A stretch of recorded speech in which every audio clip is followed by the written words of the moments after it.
તો G20 સંમેલનની શરૂઆત પ્રધાનમંત્રી મોદીના સંબોધન સાથે થઈ છે। પ્રધાનમંત્રી મોદીએ મોરક્કોના ભૂકંપ અંગે દુઃખ વ્યક્ત કર્યું। સંપૂર્ણ વિશ્વ હાલ મોરક્કો સાથે દરેક મદદ ભારત તરફથી કરવામાં આવશે। પ્રધાનમંત્રીએ સંબોધનની શરૂઆતમાં વાત કહી હતી અને મોરક્કોમાં જે ભૂકંપ આવ્યો છે 6.8ની તીવ્રતાનો, ત્યારબાદની તરાશી અને અનેક લોકોના મોત થયા છે, 200થી વધારે લોકોના મોત થયા છે, તે અંગે દુઃખ વ્યક્ત કર્યું। સમારંભ સ્થળ પર 1,500 વર્ષ જૂનો એક સ્તંભ છે। સ્તંભ પર લખ્યું છે, માનવતાનું કલ્યાણ મુખ્ય ઉદ્દેશ છે। તો આ સૂત્રને યાદ કરીને આ સમિટની શરૂઆત પ્રધાનમંત્રી નરેન્દ્ર મોદીએ કરાવી। તો 21મી સદીમાં નવા પડકારો માટે નવા ઉકેલની જરૂર છે, એ વાત પણ પ્રધાનમંત્રી નરેન્દ્ર મોદીએ કરી। કોવિડ બાદ એકબીજાના વિશ્વાસ પર સંકટ આવી ગયું છે।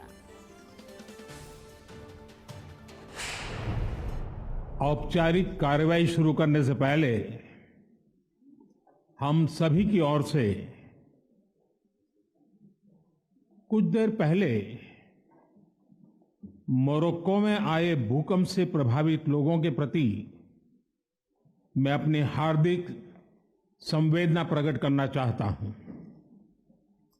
हम प्रार्थना करते हैं कि सभी इंजर्ड लोग शीघ्र स्वस्थ हो। इस कठिन समय में पूरा विश्व समुदाय मोरक्को के साथ है और हम उन्हें हर संभव सहायता पहुंचाने के लिए तैयार हैं।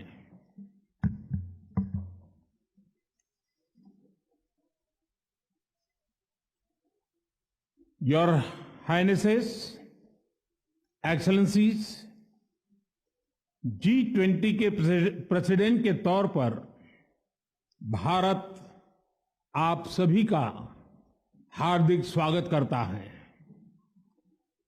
इस समय जिस स्थान पर हम एकत्रित हैं, यहां से कुछ ही किलोमीटर के फासले पर लगभग 2,500 साल पुराना एक स्तंभ लगा हुआ है। इस स्तंभ पर प्राकृत भाषा में लिखा है, हेवम लोकसा हित मुखेति अथ इयम नातिसु हेवम, अर्थात मानवता का कल्याण और सुख सदैव सुनिश्चित किया जाए। 2,500 साल पहले भारत की भूमि ने यह संदेश पूरे विश्व को दिया था। आइए इस संदेश को याद कर इस G20 समिट का हम आरंभ करें। 21वीं सदी का यह समय पूरी दुनिया को नई दिशा दिखाने वाला और नई दिशा देने वाला एक महत्वपूर्ण समय है। ये वो समय है जब वर्षों पुरानी चुनौतियां हमसे नए समाधान मांग रही हैं और इसलिए हमें ह्यूमन सेंट्रिक अप्रोच के साथ अपने हर दायित्व को निभाते हुए ही आगे बढ़ना है। फ्रेंड्स, कोविड-19 के बाद विश्व में एक बहुत बड़ा संकट विश्वास के अभाव का आया है। युद्ध ने इस ट्रस्ट डेफिसिट को और गहरा किया है। जब हम कोविड को हरा सकते हैं तो हम आपसी विश्वास पर आए इस संकट पर भी विजय प्राप्त कर सकते हैं। आज G20 के प्रेसिडेंट के तौर पर भारत पूरी दुनिया का आह्वान करता है कि हम मिलकर सबसे पहले इस ग्लोबल ट्रस्ट डेफिसिट को एक विश्वास, एक भरोसे में बदलें। यह हम सभी के साथ मिलकर चलने का समय है और इसलिए सबका साथ, सबका विकास, सबका विश्वास, सबका प्रयास का मंत्र हम सभी के लिए एक पथ प्रदर्शक बन सकता है। वैश्विक अर्थव्यवस्था में उथल पुथल हो, नॉर्थ और साउथ का डिवाइड हो, ईस्ट और वेस्ट की दूरी हो, फूड, फ्यूल और फर्टिलाइजर का मैनेजमेंट हो, टेररिज्म और साइबर सिक्योरिटी हो, हेल्थ, एनर्जी और वाटर सिक्योरिटी हो, वर्तमान के साथ ही आने वाली पीढ़ियों के लिए हमें इन चुनौतियों के ठोस समाधान की तरफ बढ़ना ही होगा। फ्रेंड्स, भारत की G20 प्रेसिडेंसी देश के भीतर और देश के बाहर इंक्लूजन का, सबका साथ का प्रतीक बन गई है। भारत में ये पीपल्स G20 बन गया। करोड़ों भारतीय इससे जुड़े। देश के 60 से ज्यादा शहरों में 200 से ज्यादा अधिक बैठकें हुई। सबका साथ की भावना से ही भारत ने प्रस्ताव रखा था कि अफ्रीकन यूनियन को G20 की स्थायी सदस्यता दी जाए। मेरा विश्वास है कि इस प्रस्ताव पर हम सबकी सहमति है।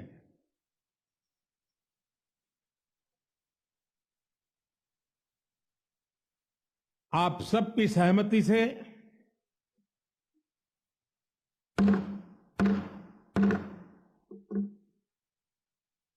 आगे की कार्रवाई शुरू करने से पहले मैं अफ्रीकन यूनियन के अध्यक्ष को G20 के स्थायी सदस्य के रूप में अपना स्थान ग्रहण करने के लिए आमंत्रित करता हूं।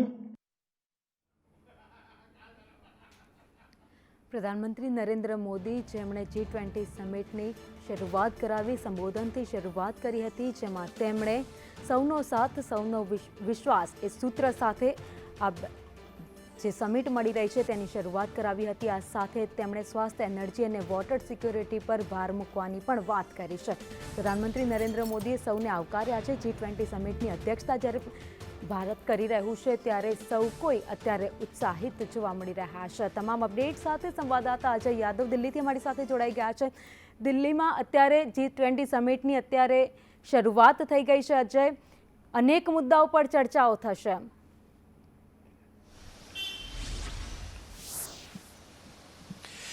देखिए, निश्चित तौर पे G20 का शुभारंभ हो चुका है। 10:30 बजे से पहला सत्र चल रहा है और पहले सत्र का जो नाम दिया गया है वन अर्थ। हालांकि जो पूरा G20 सम्मेलन चल रहा है उसको 3 भागों में डिवाइड किया गया है। पहले सत्र का जो नाम है जो 10:30 बजे से चल करके 1:30 बजे तक चलेगा, वन अर्थ है। जबकि दूसरा सत्र 3:30 बजे से चलेगा, उसका नाम रखा गया है वन फैमिली। और फिर कल के जो सत्र का नाम रखा है वन फ्यूचर।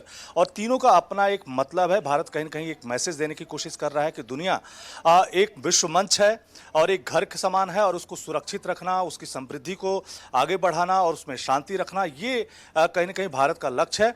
और इसी के तहत आज प्रधानमंत्री नरेंद्र मोदी जब 9 बजे भारत मंडपम में पहुंचे तो न सिर्फ G20 सम्मेलन का पूरा जायजा लिया, बल्कि जितने भी डेलीगेट्स आए थे उनसे अलग अलग तरीके से उन्होंने मुलाकात की और ये मैसेज देने की कोशिश की कि पूरी दुनिया में न सिर्फ शांति रहे बल्कि समृद्धि भी रहे।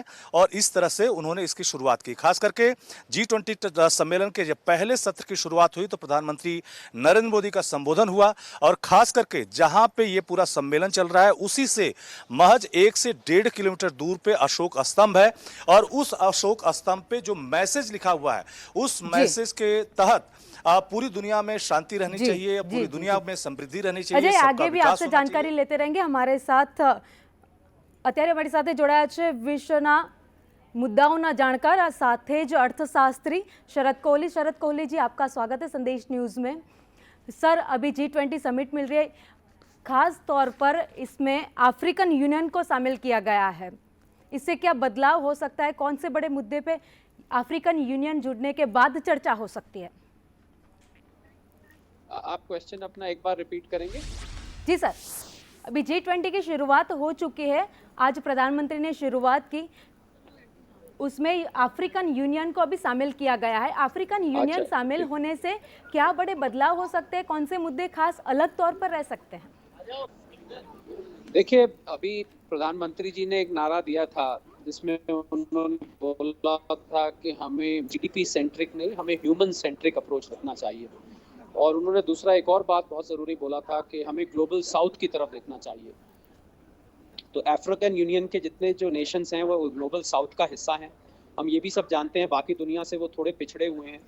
तो प्रधानमंत्री जी ने one family one world one future का बात किया। वो चाहते हैं कि पूरा दुनिया का विकास एक साथ हो। ऐसा नहीं हो कि कुछ देशों को तो बहुत फ़ायदा हो रहा है, कुछ देश बहुत तेज़ प्रगति कर रहे हैं और कुछ हिस्सा दुनिया का बहुत पीछे लग रहा है। तो मुझे लगा अफ्रीकन यूनियन के शामिल होने से, इसमें एक हिंदी में वर्ड होता है समाहित, इंग्लिश में बोलते हैं इंक्लूसिव ग्रोथ। तो पूरे विश्व का इंक्लूसिव ग्रोथ इसमें प्रधानमंत्री जी का लक्ष्य है। आज G20 की भारत अध्यक्षता कर रहा है, भारत उसकी चेयर पर है। तो प्रधानमंत्री जी चाहते हैं कि पूरा विश्व का कोई हिस्सा पिछड़ा ना रह जाए और कुछ हिस्सा बहुत ज़्यादा आगे बढ़ जाता है, कुछ पीछे रह जाता है, उनकी समस्याएं अपनी जगह रह जाती हैं। तो वो inclusive growth global point of view से उन्होंने बात किया। अफ्रीकन यूनियन के आने से G20 पॉलिसी बनेगा, G20 में जो निर्णय लिए जाएंगे, G20 में जो भी आगे का रोड मैप होगा वो अफ्रीकन यूनियन को भी फायदा पहुंचाएगा।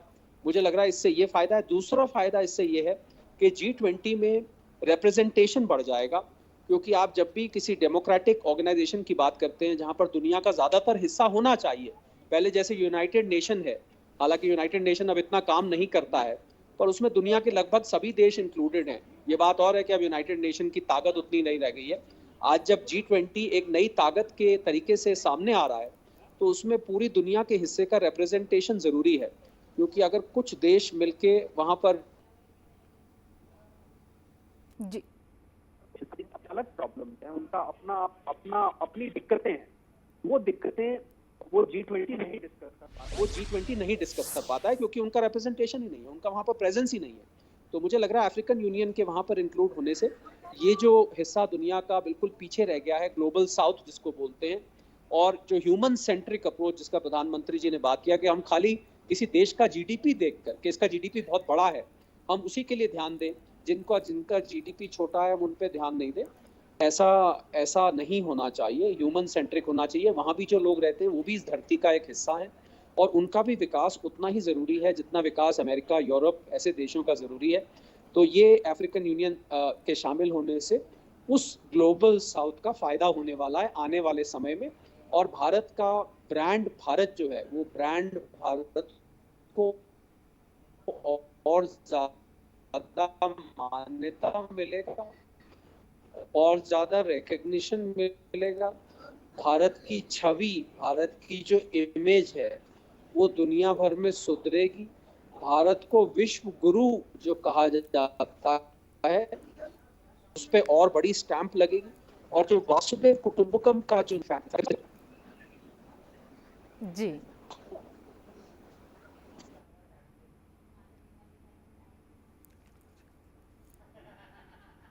मेरा आवाज आ रहा है आपको? जी जी जी सर।